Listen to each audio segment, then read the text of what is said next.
Ele é sem som porque você não pode ouvi-lo através de seus ouvidos.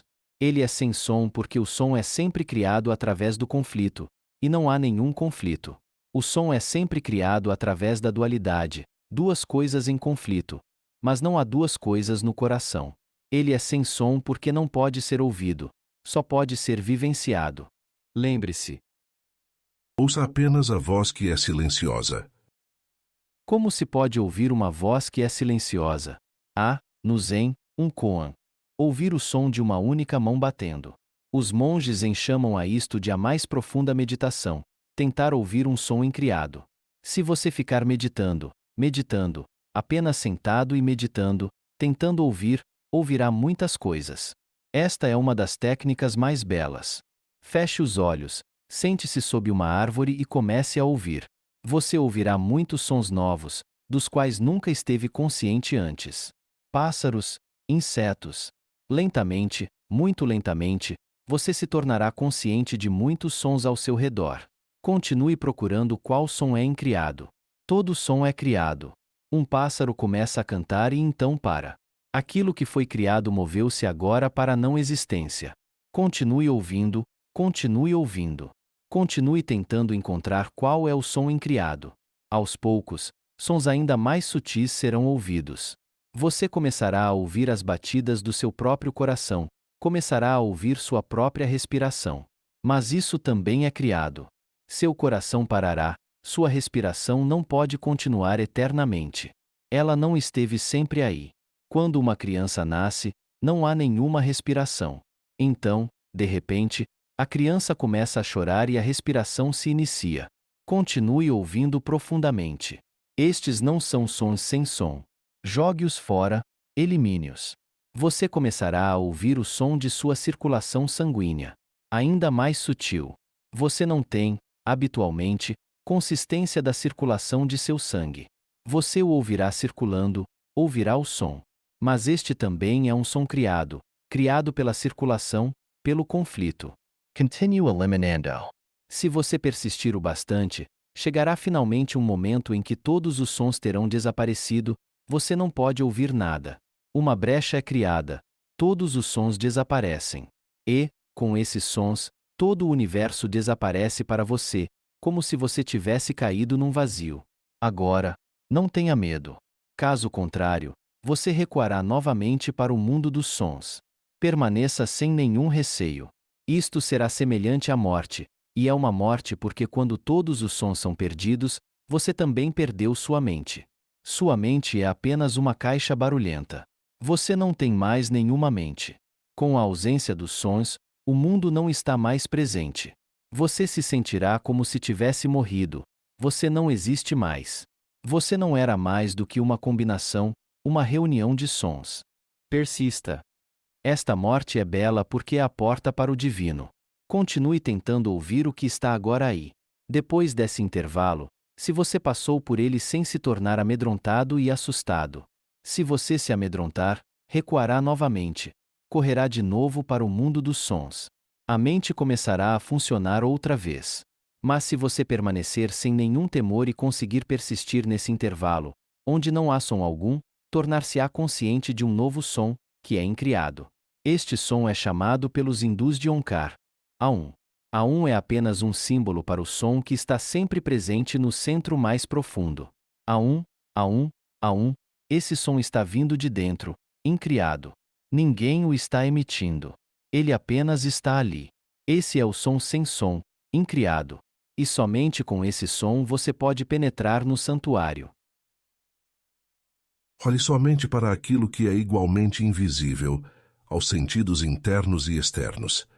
Olhamos para o mundo com os sentidos externos. A matéria é percebida, mas a matéria não está realmente ali. Os físicos dizem, atualmente, que a matéria não existe.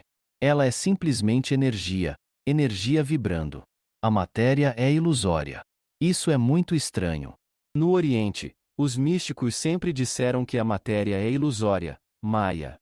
Com isso, eles queriam dizer que tudo não é o que parece. Os físicos de hoje concordam com Shankara. Einstein concorda com o Vedanta. Os cientistas também afirmam, atualmente, que a matéria é ilusória. Jamais alguém pensou ou imaginou que algum dia também a ciência afirmaria que a matéria é ilusória.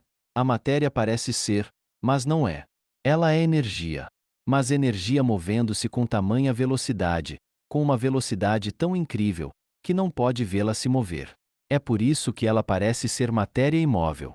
Os elétrons se movem com uma velocidade tão espantosa que você não pode vê-los em movimento. Eles dão a ilusão de imobilidade, de substância. A matéria não existe realmente. Mas, através de seus sentidos externos, a matéria aparece. Trata-se de sua interpretação. A mente também não existe, mas através de seus sentidos internos ela parece existir. Então, o que é real? Se você olha através de seus sentidos externos, a matéria aparece, mas ela é irreal, não real.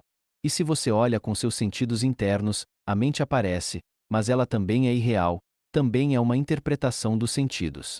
O misticismo oriental diz que o real só pode ser encontrado quando você deixou de usar tanto os sentidos externos quanto os internos. Quando nenhum sentido é usado, não há possibilidade de se distorcer a realidade. Então, imediatamente, você está na realidade. Os sentidos fazem distinções. Eu olho para você. Não sei o que você é, como você é, mas meus olhos olham para você e me fornecem uma determinada informação. Não posso chegar em você diretamente. Os olhos são os mediadores. Seja o que for que eles disserem, tenho de acreditar. Seja o que for que seus sentidos disserem, você tem de acreditar. Não pode saber se é uma realidade ou não. Seus sentidos podem ser deficientes, ou podem estar interpretando o mundo de uma maneira errônea. Não há nenhum modo de saber se os seus sentidos estão interpretando de forma errada ou correta. Não há como saber, pois, seja o que for que você souber, saberá através dos sentidos. Não há outro modo de saber, de julgar e de comparar. Por esse motivo, Immanuel Kant disse que nenhuma coisa pode ser conhecida em si mesma. Não há nenhuma maneira de se conhecer uma coisa em si mesma, pois, seja o que for que você conheça, você a conhece através dos sentidos. Você não pode conhecer nada diretamente, apenas indiretamente. Você tem de acreditar em seus sentidos. Quem sabe o que é que está realmente ali? Você nunca esteve ali. Seus sentidos vão até ali e o informam. Você está sempre à distância, interpretando.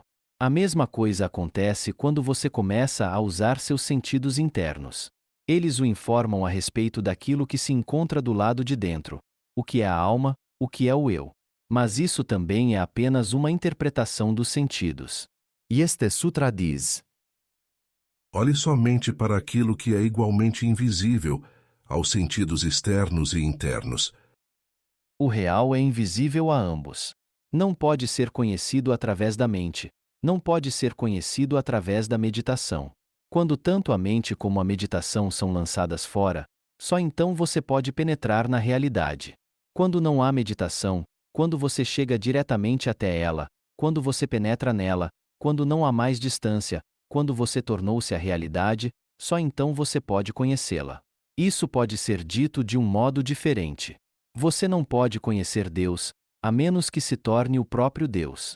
Se você diz que pode conhecer Deus sem tornar-se Deus, está dizendo algo que é impossível. Por causa disso, uma coisa muito estranha tem acontecido. Tanto o cristianismo como o maometismo pensam que afirmar que você pode tornar-se Deus é sacrílego, profano e religioso. Não demonstra respeito. A atitude maometana a esse respeito tem sido tão obstinada que os maometanos mataram Mansoor e outros místicos sufis por terem declarado que eram Deus. Mansoor disse: Analyaki, eu sou o divino, Aham Brahmasmi. Ele foi morto, porque isso é demais. Um ser humano dizendo que é Deus? Mas o que Mansoor está dizendo é uma verdade muito simples, básica. Ele está dizendo que você ou pode dizer que Deus não pode ser conhecido ou pode admitir que o homem pode tornar-se Deus. Pois, como pode Deus ser conhecido, a menos que você esteja nele? A menos que você penetre nele e torne-se um com ele, como pode conhecê-lo? Você pode apenas ficar dando voltas e mais voltas ao redor dele.